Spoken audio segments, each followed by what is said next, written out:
Was just going to use my iron on a project and realized it's kind of sticky on the bottom. So I thought this might be a good opportunity to go over how I clean my iron. I've seen a number of posts in Facebook groups asking how to get stuff off. Now it's not as bad as some irons I've seen, but I thought since I've got my camera out and I'm recording, that I will record this as well.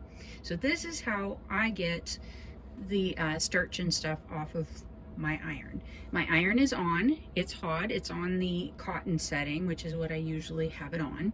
And I use something called Hot Melt from Cleaner Supply. I take a paper towel and I make sure I fold it at least the 4 times, because it is hot, so you have to be sure you don't burn yourself. And then I squish some out onto the paper towel,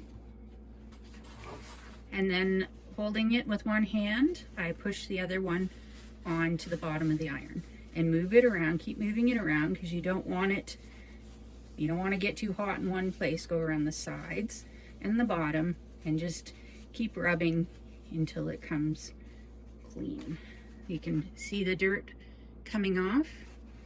So if it's not too hot, I will fold it over again and keep going. Keep cleaning. You can get into those little grooves. This stuff has taken the brown scorch marks off. It is from a Cleaner Supply store, so this is what the dry cleaners use on their